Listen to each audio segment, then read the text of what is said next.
I'm Rear Admiral Vivian Ellis, 42 years old, a career Navy officer who started as a girl holding an acceptance letter her father said would lead nowhere. For 2 decades, I pushed forward anyway, serving, leading, and chasing a kind of respect that never came from the one person I wanted it from most. I gave years of loyalty, silence, and second chances to a man who taught me discipline but never believed I'd earn my place in uniform. When he mocked me at his own retirement and his former commanding officer saluted me in front of everyone, I made a choice that changed everything. Have you ever been dismissed or underestimated by someone you loved and spent your life trying to prove yourself to?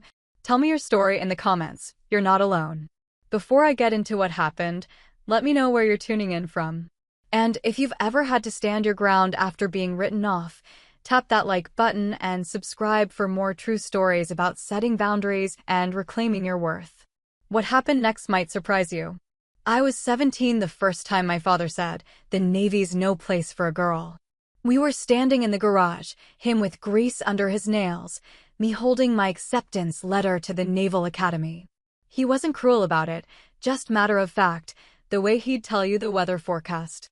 The kind of man who believed respect was earned in oil-stained hands and salt-crusted boots, not in officers' whites. He'd spent 26 years working his way up from seaman recruit to chief petty officer. Every stripe on his sleeve represented bruised knuckles, missed birthdays, and deployments that stretched longer than promised. When I told him I wanted to follow in his footsteps, he smiled, actually smiled, until I mentioned Annapolis. "College." He set down his wrench. "Navy doesn't need more brass, sweetheart. Needs more people willing to do the real work." I went anyway.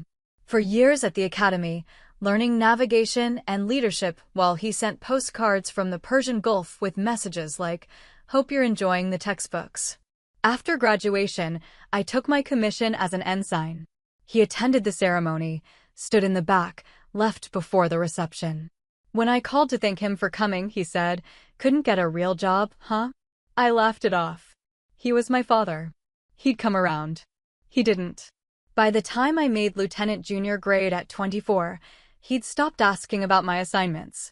At family gatherings, he'd introduce me as my daughter, the one in the Navy, with a tone that suggested I worked in the gift shop. My cousin asked once if I'd seen combat. Before I could answer, Dad cut in. "She pushes papers on a base somewhere." Not like the old days. I was on a destroyer at the time, running combat systems checks in the South China Sea. The real shift happened when I made lieutenant at 26. I just finished a deployment, came home for Christmas, and found him in his garage, always the garage, polishing his old chief's anchors. He asked what I'd been doing. I told him about coordinating air defense exercises with Allied forces. "Sounds complicated," he said, not looking up. "Must be nice, having people do the hard stuff while you watch from an office." I left early that year.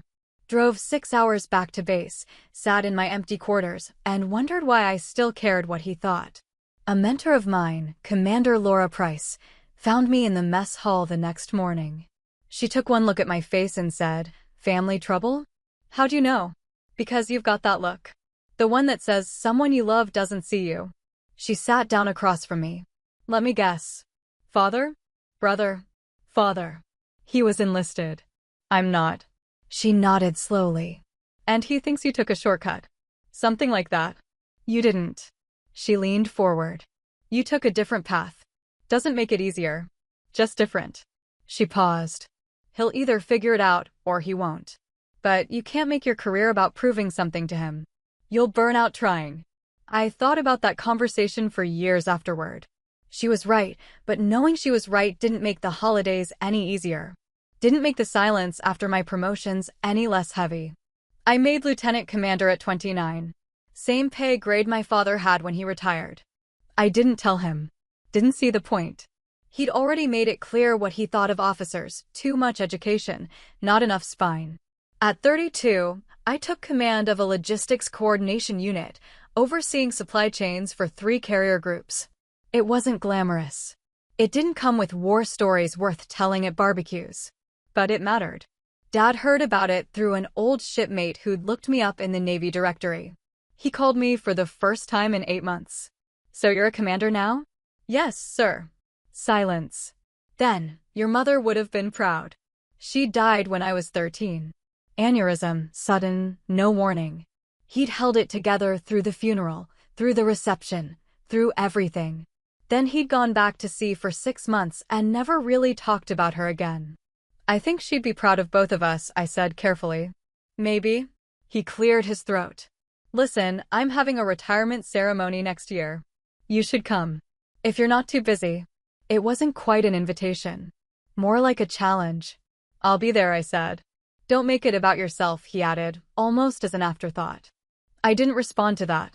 Just said goodbye and hung up. Commander Price found me in my office later that week. You look like someone just told you your ship's sinking. My father invited me to his retirement ceremony. That's good, isn't it? He told me not to make it about myself. She winced. Ouch! Yeah. You going? I stared at the photo on my desk, me and Dad, years ago, before everything got complicated. He was in his dress blues, I was maybe 10, grinning like I'd won the lottery just standing next to him. I don't know, I said honestly. What's the point? He's made it clear he doesn't respect what I do. Maybe that's exactly why you should go. She crossed her arms. Look, I don't know your father. But I know men like him. Career enlisted, worked their way up the hard way, watched officers come and go without getting their hands dirty. It's not about you, Vivian. It's about what you represent to him. Which is everything he couldn't be. Everything he didn't choose. She softened. That doesn't make it fair. But it might make it understandable. I thought about that conversation for months. Turned it over in my mind during night watches, during long flights to joint operations briefings, during the quiet moments when I had nothing to do but think. The truth was, I joined the Navy because of him. Because I'd watched him spit-shine his boots every Sunday. Because I'd seen the way he carried himself in uniform, the way people respected him, the way he commanded a room without raising his voice. I wanted that. Wanted to be part of something bigger than myself. But somewhere along the way, I'd become the thing he resented. At 38, I made Commander 05, the same rank he'd spent his whole career saluting. The promotion board results came out on a Thursday. I called him that night. He didn't answer. I left a message, "Hey, Dad. Just wanted you to know I made 05. Talk soon." He texted back 3 days later, "Congrats." That was it. One word. I stared at it for longer than I should have, looking for some hidden warmth, some sign that he understood what it meant. There was nothing. Commander Price took me out for drinks that weekend. He didn't call, did he? Nope. Vivian, it's fine. I set down my glass. I'm used to it. That doesn't make it fine. She was right. But what was I supposed to do? Force him to care? Demand his approval? I'd spent 20 years trying to earn his respect, and I was tired. Bone tired. The invitation to his retirement ceremony arrived 2 months later. Formal, printed, with my name misspelled, they'd written Vivian instead of Vivian. I called to confirm I'd attend. He sounded surprised. You're actually coming? You invited me. Yeah, well, figured you'd be too busy. I'll be there. Another pause. Good. That's good. It wasn't much. But it was something. The last time we spoke before his retirement, it turned ugly. He'd heard through an old shipmate that I'd been reassigned to a Joint Operations Command at Naval Station Norfolk. The call came on a Tuesday, 0900 hours, while I was reviewing deployment schedules. So, desk job. His voice had that edge I'd learned to recognize, half curiosity, half condemnation. Forward coordination, I said evenly. Multi-domain operations. We synchronize air, sea, and ground assets for sounds like a desk job. I closed my eyes. Counted to 3. It's strategic level planning, Dad. Someone has to coordinate these operations. Sure. I could practically hear him shaking his head. Real sailors stay at sea, though. That's what we used to say. I've done my time at sea. Have you? The challenge in his voice was unmistakable. Or did you do a couple cruises and then bail for the air conditioning? I spent for years on destroyers. 2 deployments. One of them extended because of the situation in yeah. I'm sure it was real hard, sitting in the CIC while the deck crew actually worked. Something in me snapped. Not loudly. Not dramatically. Just a quiet crack, like ice giving way. Why did you invite me to your ceremony? I asked. What? Why invite me if you're just going to? I stopped myself. Took a breath. Started over. If you don't respect what I do, why do you want me there? Silence on the other end. Long enough that I thought he'd hung up. Then, because you're my daughter. That's not an answer. It's the only one I've got. His voice had changed, gone quieter. Look, I don't understand your world. All the acronyms, the joint this and strategic that. In my Navy, you fixed things, you shot things, you kept the ship running. Simple. My Navy isn't simple. No, I guess it's not. Another pause. But it's still the Navy. That's gotta count for something. It should have felt like progress. Maybe it was. But it didn't feel like enough. I'll be at your ceremony, I said. But I need you to understand something. I'm not coming to make it about myself. I'm coming because I'm proud of what you accomplished. 26 years is no small thing. You earned every promotion, every ribbon, every bit of respect you got. I've never once thought otherwise. I know that. Do you? Because sometimes it feels like you think I'm embarrassed by where you came from. Like I chose the academy to get away from the enlisted side. My throat tightened. Dad, I chose it because of you. Because you showed me what service looks like. You think I don't respect what you did? You're wrong. Dead wrong. The line went so quiet I checked to make sure we were still connected. Your mother used to say I was too stubborn for my own good, he finally said. Guess she was right. Guess she was. I'll see you at the ceremony, Vivian. He pronounced my name correctly for once. And wear your uniform. If you want to. You sure? Yeah, I'm sure. We hung up. I sat at my desk for a long time afterward, staring at nothing, feeling something shift in my chest. Not resolution, exactly. Not forgiveness. Just space. A little more room to breathe. Commander Price knocked on my door around 1300 hours. You okay? You look shell-shocked. Just talked to my father. She came in, closed the door. Good talk or bad talk? Both? Neither? I honestly don't know. I rubbed my face. He told me to wear my uniform to his ceremony. That's good, right? I think so. Maybe. God, why is this so complicated?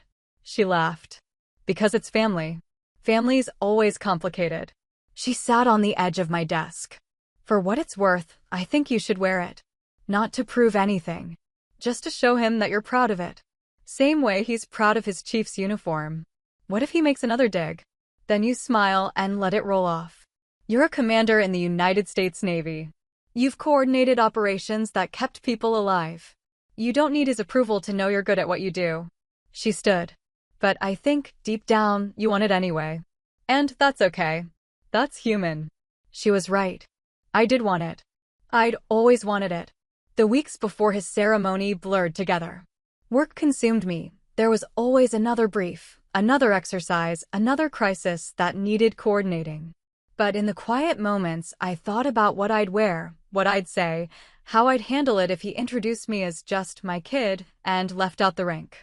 I thought about not going. Seriously considered it. What was the point of putting myself through another round of subtle humiliation? But every time I decided to skip it, I'd remember him teaching me to tie a bowline knot when I was 7. The way his face looked when I got it right on the first try.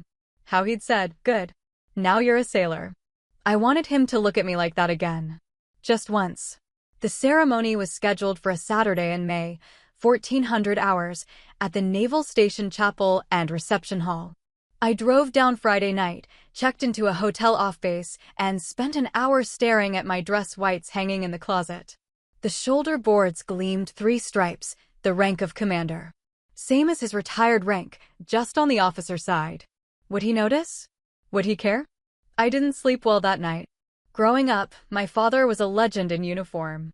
Not famous, not decorated with medals that made headlines, but respected in the way that matters on a ship, the kind of respect that came from showing up, doing the work, and never asking anyone to do something he wouldn't do himself.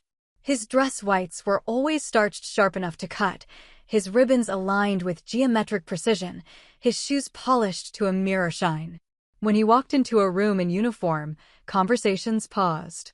I wanted to be like that. He taught me to swim before I could read, in the base pool at 0600 on Saturday mornings while other kids slept in. Cold water, no mercy, just him in the shallow end saying, again. You can do it again. I learned to tie knots before I could spell my own name, Bolin, clove hitch, sheet bend, his calloused hands guiding mine through the rope.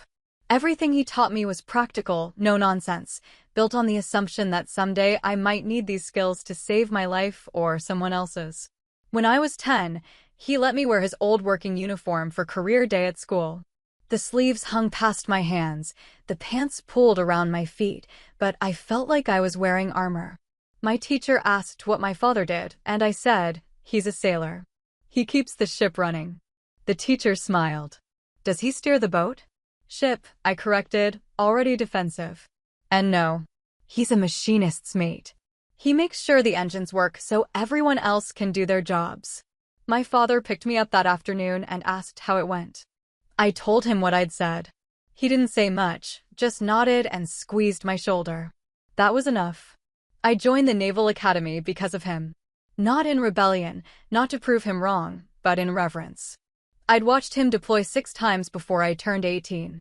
Watched him come home exhausted, skin darker from the sun, eyes harder. Watched my mother hold herself together through every goodbye and fall apart quietly after he left. I saw what service cost, and I wanted to be part of it anyway.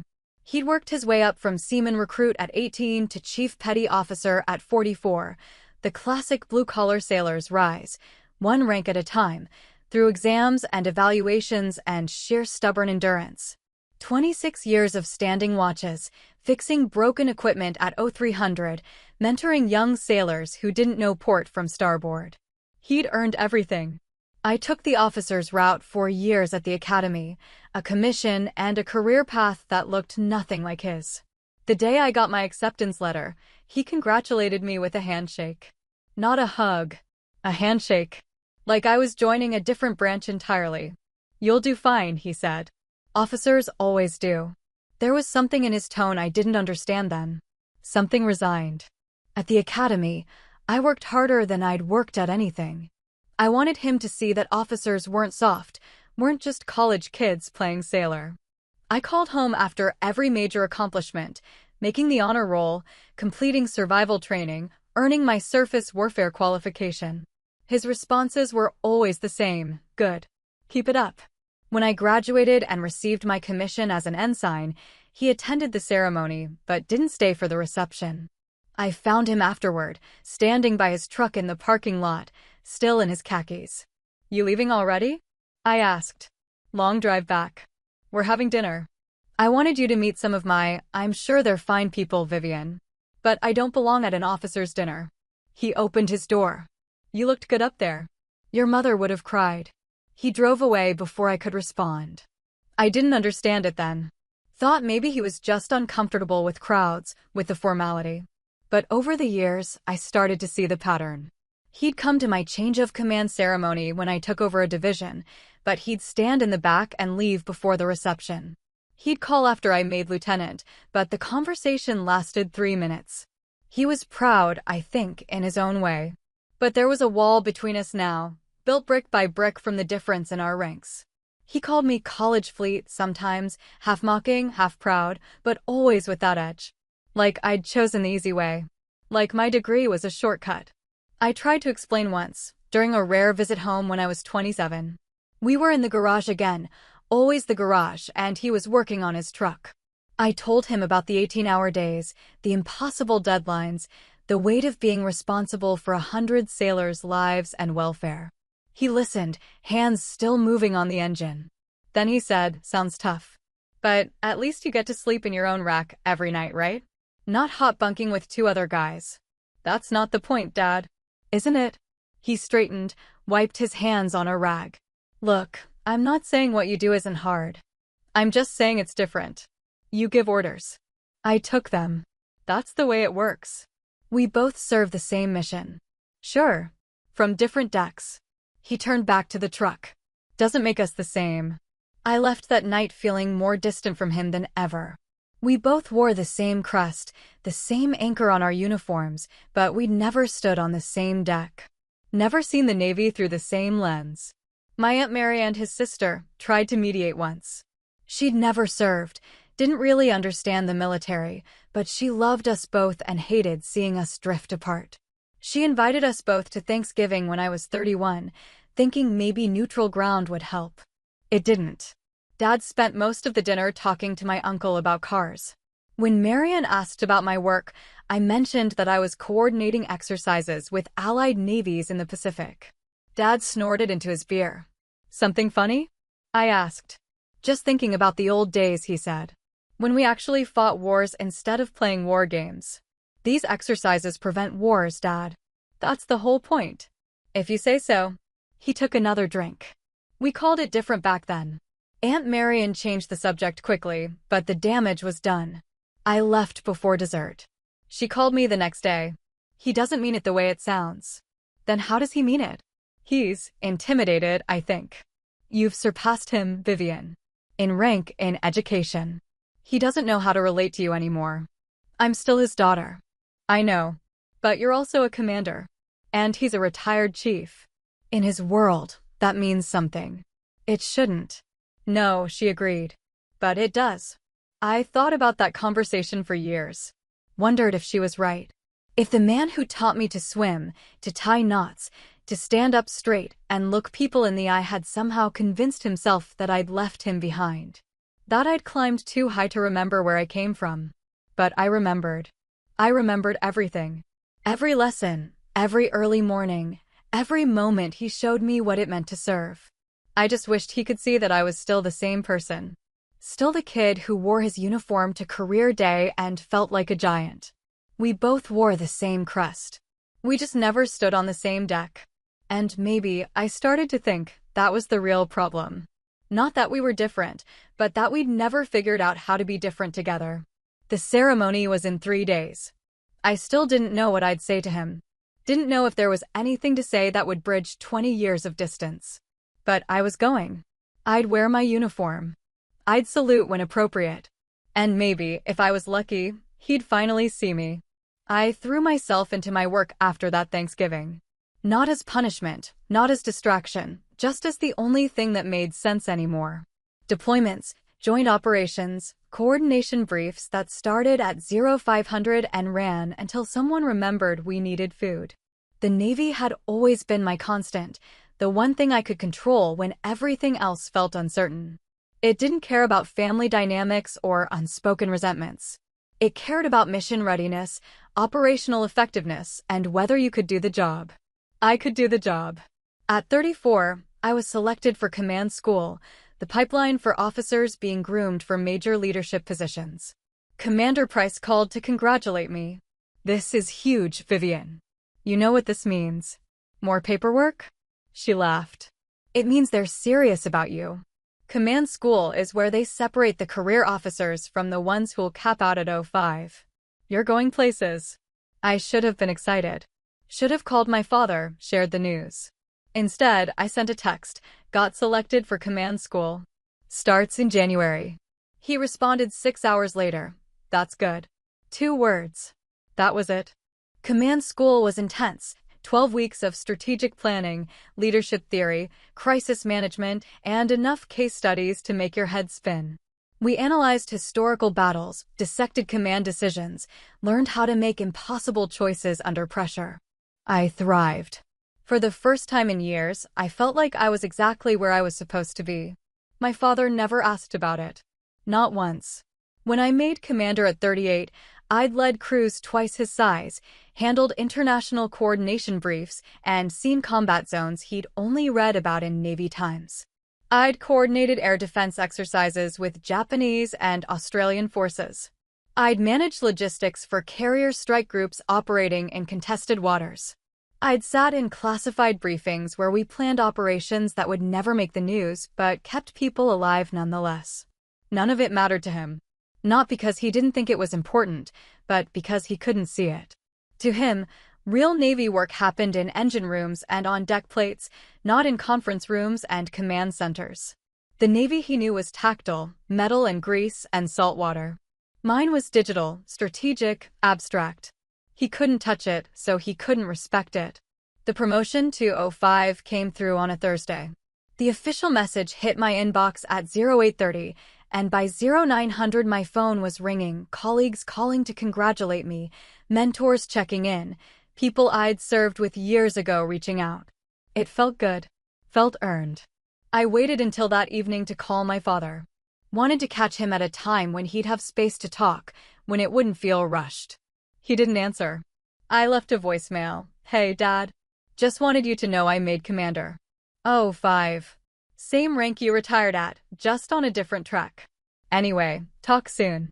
3 days later, he texted, congrats.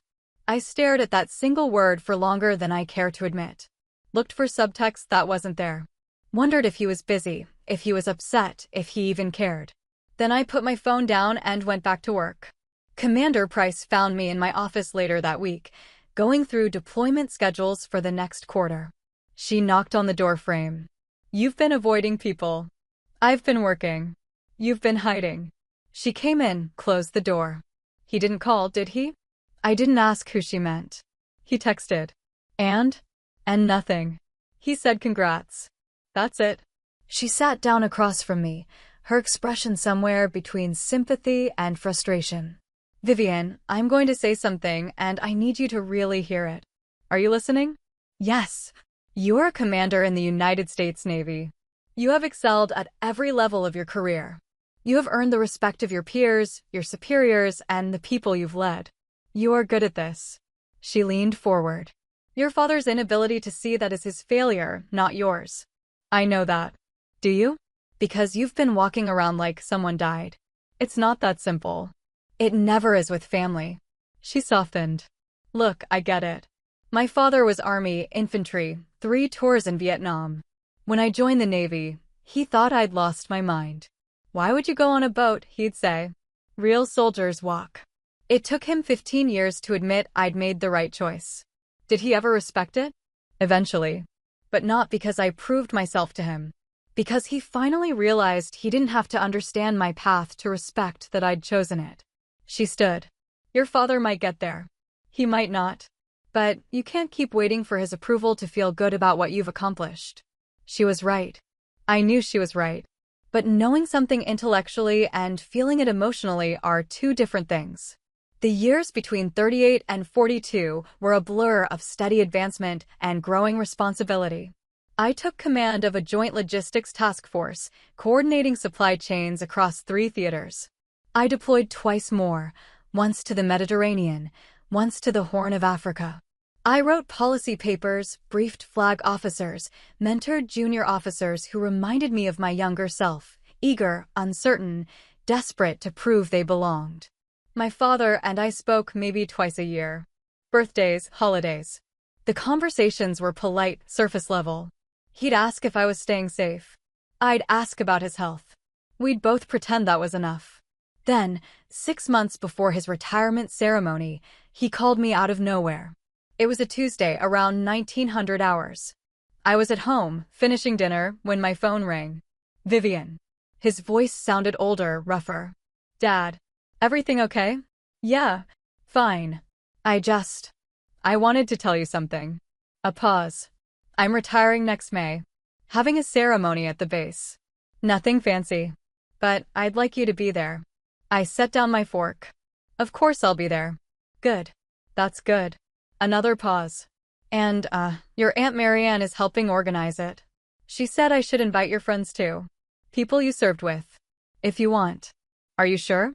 It's your ceremony. Yeah, well. Your Navy too. Might as well make it a family thing. It was the closest he'd come to acknowledging that we were in this together. Not the same path, but the same service. I'll be there, I said again. Wouldn't miss it. Okay, good. He cleared his throat. How's work? We talked for 20 minutes. He asked about my command, about the challenges of logistics coordination. I asked about his garden, his truck, whether he'd started any new projects. It wasn't deep. It wasn't a breakthrough. But it was something. After we hung up, I sat in my kitchen and cried. Not from sadness, exactly. Just from the sheer weight of finally hearing him try. Of knowing that maybe, after all these years, he was starting to see me. Commander Price was right. I couldn't wait for his approval to feel good about my career. But I also couldn't pretend I didn't want it. Couldn't pretend it didn't matter. I was 42 years old, a commander in the United States Navy, with a record that spoke for itself. But part of me was still that 10-year-old in an oversized uniform, desperate to make her father proud. The ceremony was 4 months away. I marked it on my calendar, requested leave, and started preparing. Not just logistically, but emotionally. This would be his moment, his celebration. But maybe, just maybe, it could be a new beginning for us too. I didn't know then what would happen. Didn't know that everything was about to change. But I hoped.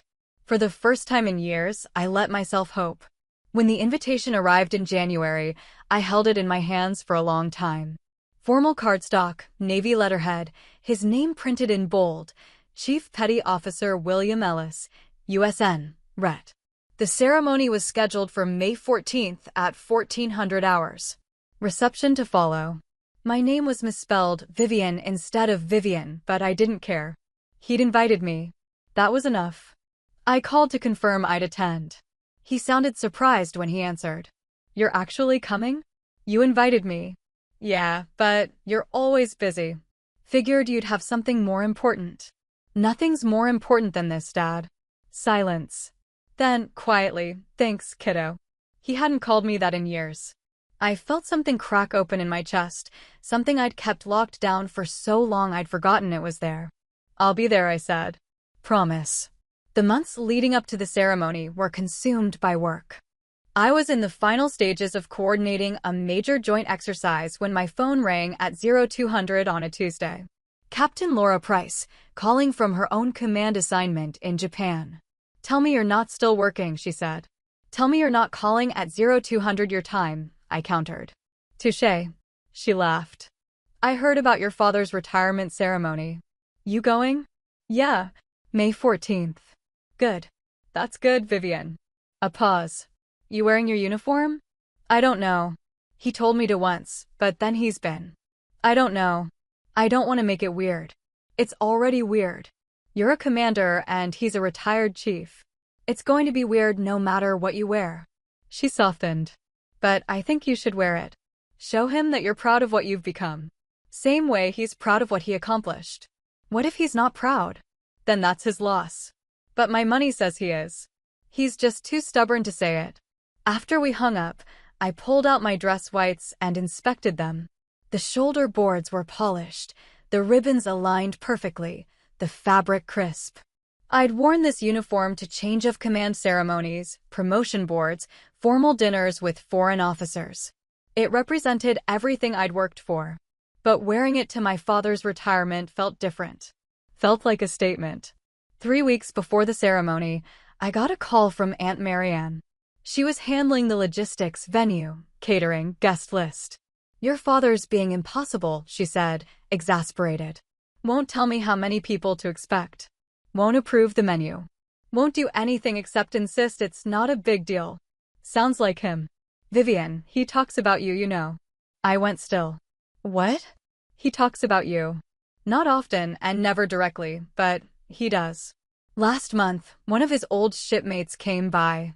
They were going through photos, and your dad pulled out one from your academy graduation. He showed it to everyone. Said, that's my daughter. She's a commander now. My throat tightened. He said that. He did. He was proud, Vivian. I could see it. She paused. I know you two have your issues. But he loves you. He doesn't know how to show it. Especially now that you've surpassed him. I haven't surpassed him. In rank, you have. And that matters to him, even if it shouldn't. After that call, I made a decision. I'd wear my uniform. Not to prove anything, not to upstage him, but because it was honest. Because I'd earned it the same way he'd earned his.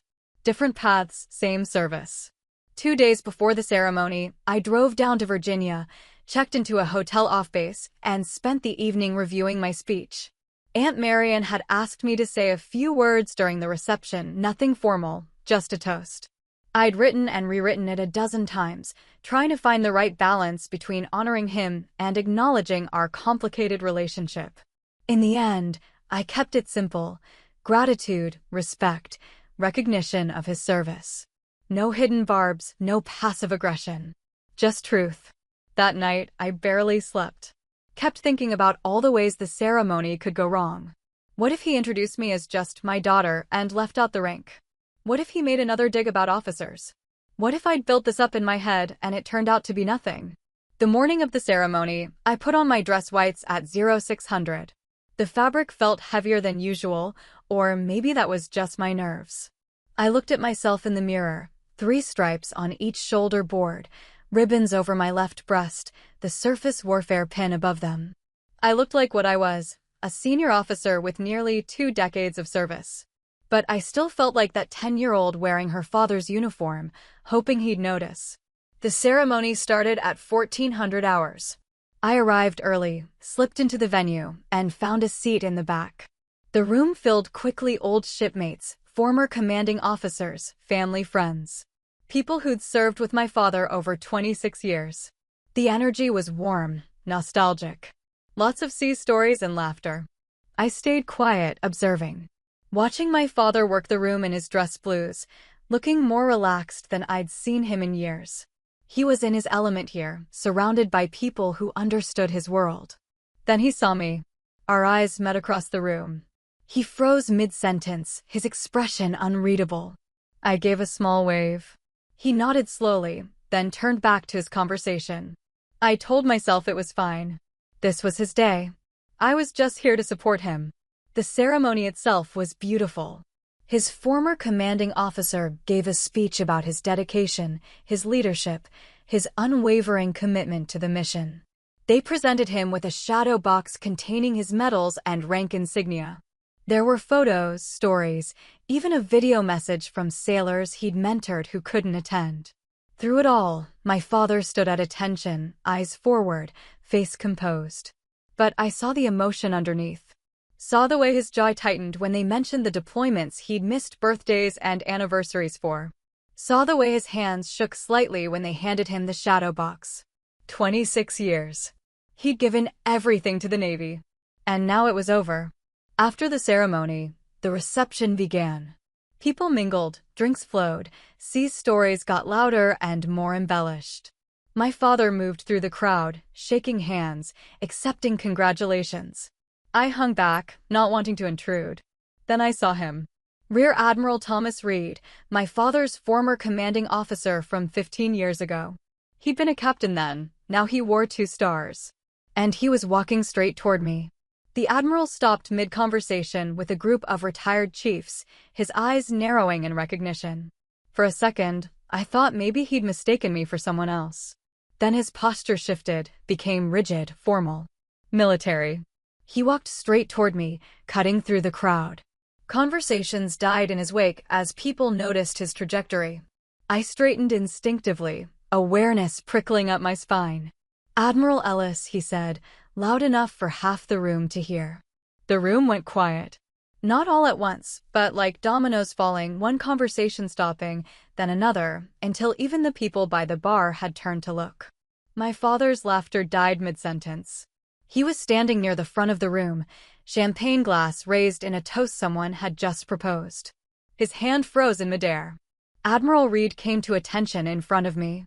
Then he saluted. Sharp. Crisp. The kind of salute that said this wasn't a formality, this was respect. "Ma'am," he said clearly. "I didn't know you were this old salt's daughter." Every head in the room turned.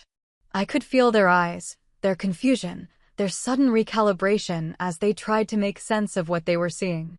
A 2-star admiral. Saluting a woman most of them had probably assumed was just a family member. I returned the salute, keeping my face calm, professional. "Admiral Reed." "Good to see you, sir." He dropped his salute, but his posture stayed formal. "The honor's mine, Admiral. Your work in the Pacific Theater has been exemplary. We've been following your task force's logistics coordination. Outstanding results." "Thank you, sir." Someone near the bar whispered, "Did he just call her Admiral?" My father's voice cut through the murmur. "What did you call her?" Admiral Reed turned, genuine surprise on his face. "Admiral Ellis, sir. Your daughter." He looked between us, clearly confused by my father's reaction. "You didn't know?" "Didn't know what?" My father's champagne glass trembled slightly. She's a commander. Oh, 5. Same rank I was, Admiral Reed corrected gently. She was selected for flag rank 3 months ago. The official announcement went out last week. She's a rear admiral lower half now. Oh, 7. He turned back to me. I assumed family would be the first to know. The room spun. Not literally, but that's what it felt like. I'd been selected for admiral 3 months ago. And I hadn't been told. No, that wasn't right. I would have been told. Selection boards notified candidates immediately. Unless I'd been so buried in operational work that I'd missed it. Unless the notification had come through official channels while I was deployed, and I'd been too focused on the mission to check my personal messages. Unless I'd been so consumed by preparing for the ceremony that I'd ignored everything else. Admiral Reed was watching me carefully. You did know, didn't you, ma'am? My mind raced through the past 3 months. The deployment. The exercise. The long stretches of 18-hour days where I'd barely looked at anything that wasn't mission critical. I've been in the field, sir. I may have missed the notification. His expression shifted, concern mixed with something like amusement. Well, congratulations, Admiral. Though I imagine this isn't how you wanted to find out. The room erupted. Not in chaos, but in a wave of voices, congratulations, questions, shock. Someone started clapping. Others joined in. Within seconds, the entire reception was applauding. I stood there, frozen, trying to process. Rear Admiral. Oh, 7. Flag rank. I'd made Admiral. And I'd found out at my father's retirement ceremony. In front of everyone he'd ever served with. My father stood motionless, his champagne glass still raised, his face unreadable. People were approaching him, congratulating him, saying things like, "Your daughter's an admiral, and you must be so proud." He nodded mechanically, but his eyes never left mine. I needed to fix this. Needed to make sure this didn't overshadow his moment. I moved through the crowd toward him, people parting to let me pass, their congratulations washing over me like white noise. "Dad," I said quietly when I reached him. "I didn't know. I swear I didn't know." He stared at me. Really looked at me, maybe for the first time in years. Took in the uniform, the ribbons, the surface warfare pin. The 3 stripes on my shoulder boards that would soon be replaced with a star. "You made Admiral," he said. Not a question. A statement of fact. Apparently. "But this is your day. Your ceremony." "I'm not, you made Admiral." His voice was stronger now, louder. The room quieted again, people straining to hear. At 42 years old. Do you know how rare that is? Dad, no. He set down his glass. His hands were steady now. No, you need to hear this. From me. In front of everyone. He turned to face the room, his voice carrying the same command presence I remembered from childhood. I spent 26 years in the Navy. Worked my way up from nothing to chief. I was proud of that. Damn proud. He looked back at me. But my daughter? She's going to outrank everyone in this room except Admiral Reed. She's going to be making decisions that affect the entire fleet. And I've spent the last 20 years acting like what she does doesn't matter. Dad, you don't have to, yes. I do.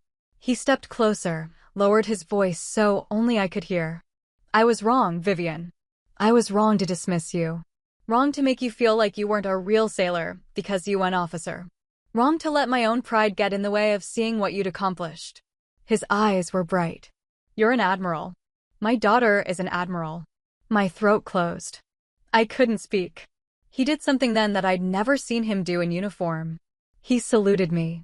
Not the sharp, formal salute Admiral Reed had given, but something slower, more deliberate. More personal. I should have done this years ago, he said quietly. Should have recognized who you'd become. I returned the salute, feeling tears burn behind my eyes. I became this because of you. Because you showed me what service meant. He dropped his salute, and for a second, I thought he might hug me. Instead, he held out his hand. I took it. His grip was strong, certain. I'm proud of you, he said. I should have said it sooner. Should have said it every time you called with news. But I'm saying it now. I'm proud of you, Admiral. The room erupted again. This time, I let the applause wash over me. Let myself feel the weight of the moment, not just the promotion, but the recognition from the man I'd spent my whole life trying to impress. Admiral Reed appeared beside us, grinning. Well, this is certainly the most interesting retirement ceremony I've attended. He clapped my father on the shoulder. You raised a hell of an officer, Chief. Guess I did, my father said, still looking at me. Guess I did. The rest of the reception blurred together. People approached to congratulate both of us, my father on his retirement, me on the promotion I'd just learned about. Aunt Marion cried and hugged me so hard I thought my ribs might crack. Master Chief Daniel Hollis, one of my father's old shipmates, told a story about the time my father had chewed out a junior officer for mistreating enlisted sailors. Your old man never gave a damn about rank, Hollis said. Only cared about doing right by his people. Looks like the apple didn't fall far from the tree. Later, when the crowd had thinned and people were beginning to leave, I found my father outside by the pier.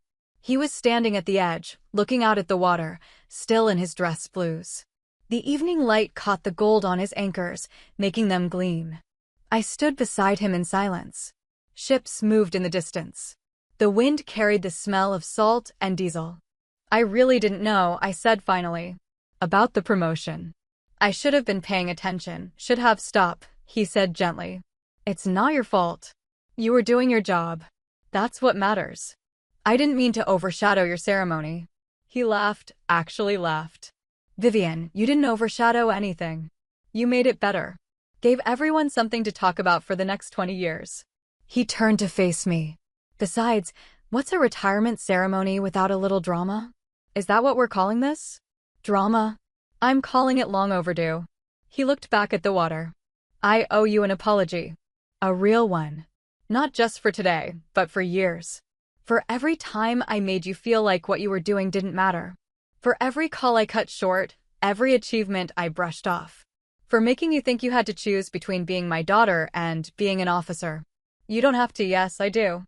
His voice was firm. Because you deserved better. You deserved a father who celebrated you instead of resenting you. Who saw your path as different, not lesser. He paused. I think I was scared. Scared? That you'd forget where you came from.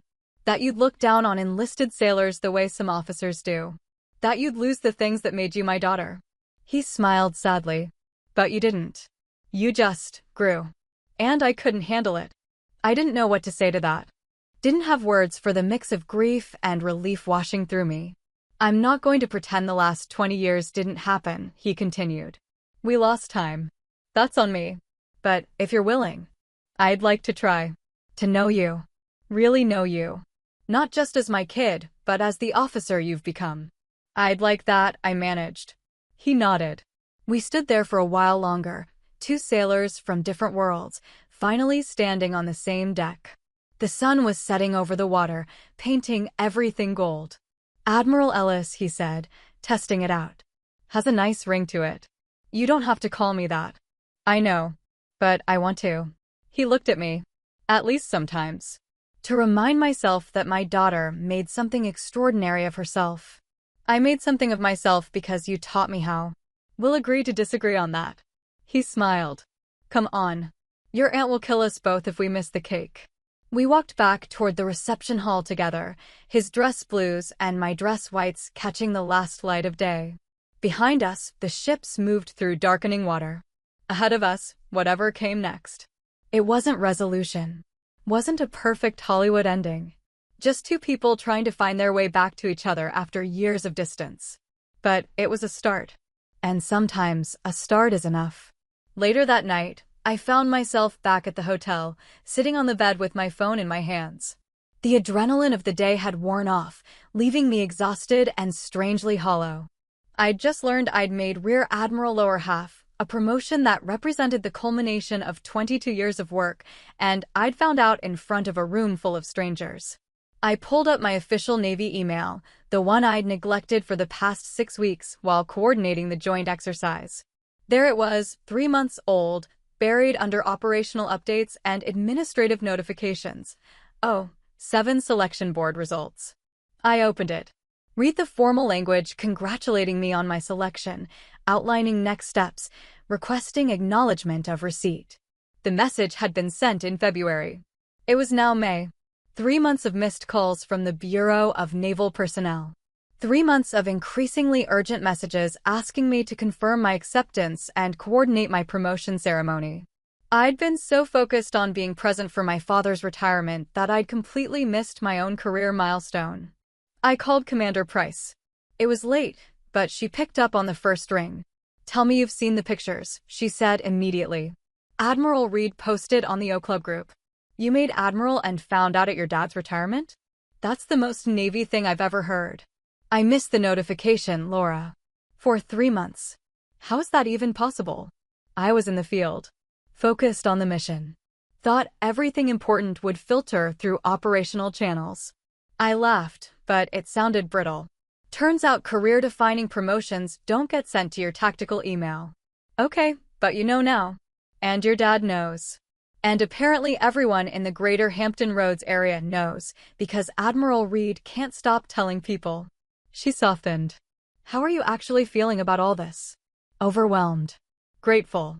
Embarrassed that I made his ceremony about me." "You didn't make it about you. Life did. Sometimes timing is just funny like that." A pause. "How did he take it?" "Really?" "He saluted me, Laura. In front of everyone. Said he was proud." Her breath caught. "Vivian. That's everything you wanted." "I know. So why do you sound like someone died?" "I thought about that. Because it took me making Admiral for him to see me. Because 20 years of excellent performance reviews and successful commands and leadership positions weren't enough. Because I had to reach flag rank before he could say he was proud." "Maybe," she said carefully. "Or maybe seeing you in that context, with Admiral Reed saluting you, made the reality of who you'd become undeniable.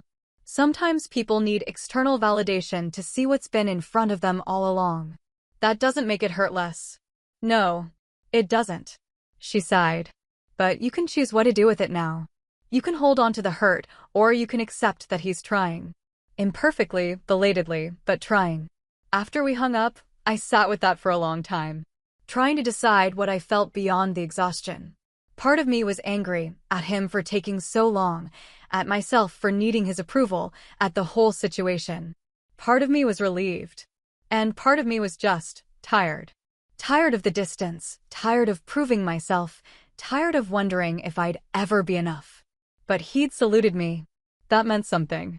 I spent the next week coordinating my official promotion ceremony with the Bureau of Naval Personnel. They'd been trying to reach me for months, and now they were scrambling to organize something appropriate for flag rank. The ceremony was scheduled for late June at the Pentagon, with the Chief of Naval Operations officiating.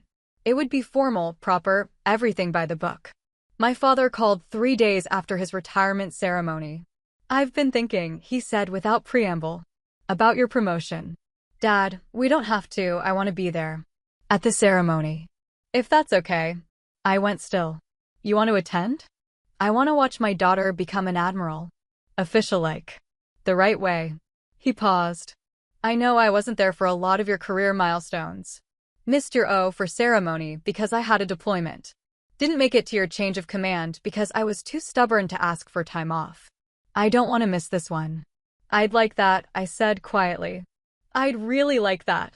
"Good. Your aunt is already planning the family gathering after. Fair warning, she's invited everyone. Cousins you haven't seen in a decade. The whole 9 yards." I laughed. "Of course she has. She's excited. We all are." His voice caught slightly. "I'm proud of you, Vivian. I know I said it at my ceremony, but I wanted you to hear it again. When it's just us. When I'm not performing for a room full of people." My throat tightened. "Thank you. You earned it. Every bit of it." He cleared his throat. "Okay, I'll let you go. I'm sure you have admiral things to do." "Not yet. Ceremony's not until June." "Still, you should practice being intimidating. That's what admirals do, right?" "That's exactly what we do." He laughed, and for the first time in years, it sounded easy. Natural. Like we were finding our way back to something we'd lost. The promotion ceremony in late June was everything the Bureau of Naval Personnel had promised: formal, dignified, attended by senior leadership from across the Navy. The Chief of Naval Operations spoke about my record, my leadership, my contributions to joint operations. They presented me with my first star, swapped out my shoulder boards, and officially welcomed me to flag rank. My father sat in the front row, in his dress blues with his chief's anchors gleaming. Aunt Marianne sat beside him, dabbing her eyes. When they called my name and I walked forward to receive my star, I glanced at him. He was standing, applauding, his face split in a grin wider than I'd seen in decades. After the ceremony, during the reception, he approached me. This time, he didn't hesitate. He pulled me into a hug, tight, certain, the kind of hug that said everything words couldn't. "That's my daughter," he said to anyone who'd listen. "That's my daughter, the Admiral." Admiral Reed appeared, champagne in hand. "She's something special, Chief. You should be proud." "I am," my father said simply. Took me too long to say it, but I am. The reception was warm, full of colleagues and mentors who'd supported me over the years. Commander Price flew in from Japan, presenting me with a vintage Navy compass as a gift. "So you always know where you're going," she said, "even when the path isn't clear." Later, after most guests had left, my father and I stood outside on the Pentagon steps, looking out over the Potomac. "I've been thinking about what you said," I told him. "About being scared. About thinking I'd forget where I came from." "Yeah, I could never forget. Everything I am, every choice I've made, it all traces back to you. To watching you serve. To learning what it means to put something bigger than yourself first." I turned to face him.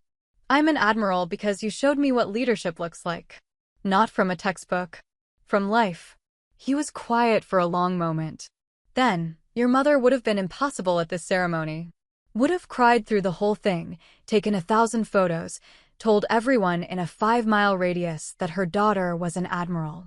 She would have been embarrassing. Completely." He smiled. "She'd also have been right. About you. About everything." We stood there as the sun set over Washington, two sailors from different generations and different paths, finally seeing each other clearly. "So what happens now?" he asked. "Now that you're an admiral? New assignment. Bigger responsibilities. More meetings than I can count." I smiled. "But also more opportunities to make a difference. To take care of people. To honor the tradition we're both part of." "Sounds about right." He straightened his uniform. "Well, Admiral, your aunt is waiting. Something about a family dinner that's probably going to involve way too much food and 1,000 questions about your new job. You ready for that? Are you kidding? I'm going to tell the story of Admiral Reed saluting you at my retirement until everyone is sick of hearing it." He grinned. "That's what fathers do. Embarrass their kids. Even when the kid is an admiral? Especially then." We walked back inside together, toward whatever came next. The distance between us wasn't gone. 20 years of hurt doesn't disappear in a day. But it was smaller now. Manageable. Something we could work with. I didn't tell him that night about the other news I'd received that afternoon, an offer to serve as deputy director for a major joint task force, coordinating operations across all branches. The kind of position that could lead to even higher rank, more responsibility, more opportunities to shape the Navy's future. That conversation could wait. For now, I just wanted to be his daughter. And for him to be my father. Two sailors finally standing on the same deck. Now, whenever I stand at promotion ceremonies for others, I remember that moment. Remember my father's face when Admiral Reed saluted me. Remember the weight of his words. I should have done this years ago.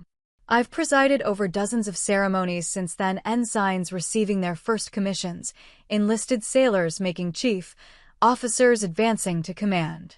Each time, I look into the audience and see the families watching.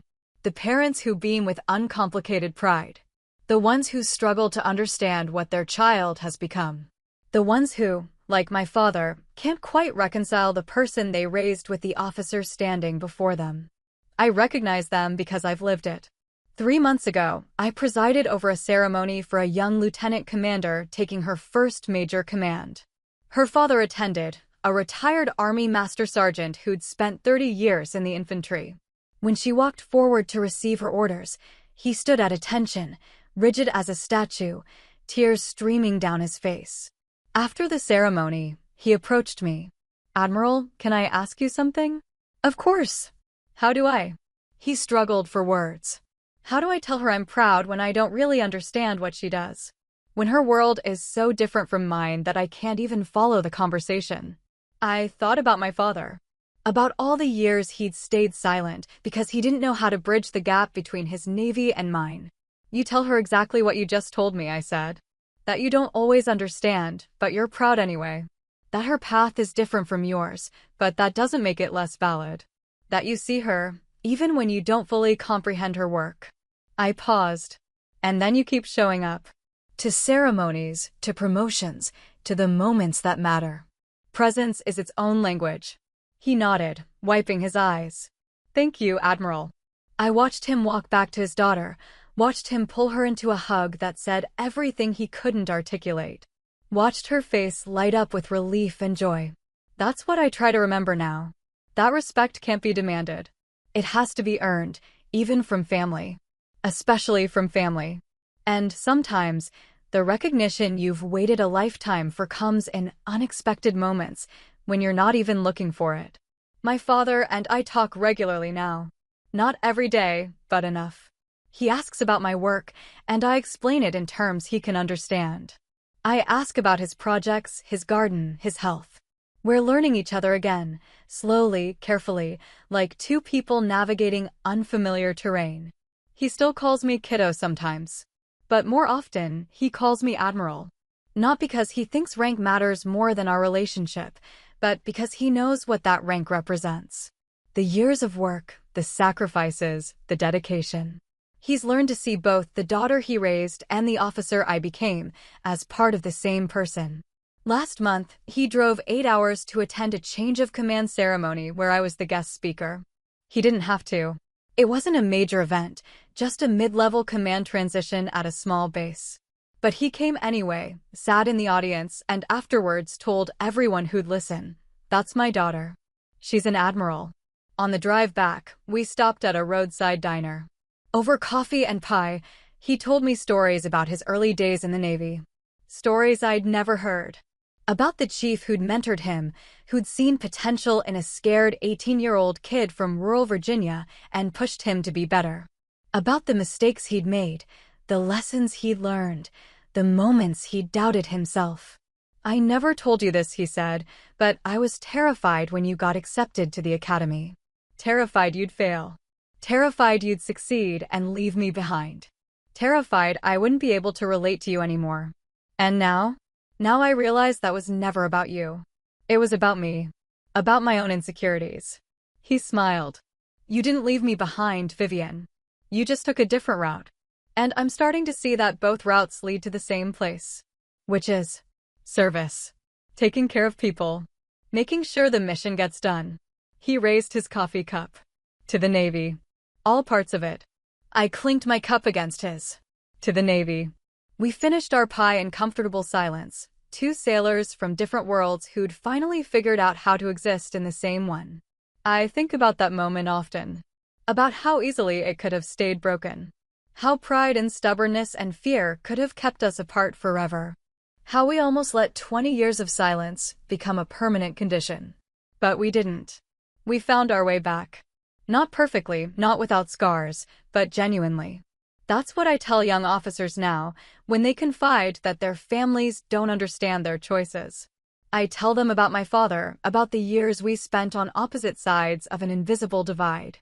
I tell them that bridges take time to build, that some relationships require more patience than others, that you can't force someone to see you differently. But I also tell them that people can change. That understanding can come late but still matter. That sometimes the salute you've waited your whole life for arrives when you least expect it, in a moment that changes everything. My father is 70 now, his hair more gray than brown, his hands steady but worn. H.E. Gardens, works on his truck, meets up with old shipmates to swap stories. He's living the retirement he earned. And sometimes, when I visit, he'll pull out his old sea bag and show me things he's kept. Photos from deployments. Letters from sailors he mentored. His retirement shadow box, pride of place on his living room wall. Next to it, now, is a photo from my promotion ceremony. Me in my dress whites, the single star gleaming on my shoulder board, him standing beside me in his chief's uniform. Both of us smiling, finally on the same deck. "I'm proud of you," he tells me every time I visit. Not as a throwaway phrase, but as a statement of fact. I'm proud of who you are and what you've accomplished. And every time I tell him the truth, "I'm proud of you too, Dad." Always have been. Respect can't be demanded. It has to be earned, even from family. But when it comes, when someone you love finally sees you for who you truly are, it's worth every year of waiting. Sometimes the salute you waited a lifetime for comes when you least expect it. And when it does, you hold on to it. You remember it. You let it remind you that time, patience, and persistence can heal even the deepest divides. That's my father's legacy to me. Not just the lessons about service and dedication, but the harder truth about relationships, that they're worth fighting for, even when it feels impossible. Especially then. I'm Rear Admiral Vivian Ellis, United States Navy. And I'm Chief Petty Officer William Ellis's daughter. Both truths matter. Both truths are real. And finally, after all these years, we both know it. Here's where I'll leave it for today. If this hit home, like, subscribe, and share it with someone who needs to hear it. Drop your answers in the comments. Have you ever had to earn respect from family the hard way? What finally changed it? If you were in my shoes at that retirement, what would you have said to your parent? Did you ever get an apology that came years late? Did it help, or was it too late? What boundary are you drawing this year, and who needs to hear it from you? For those in uniform, past or present, what's one moment when you felt truly seen? Turn on notifications so you don't miss the next chapter. More real stories on standing your ground and rebuilding trust.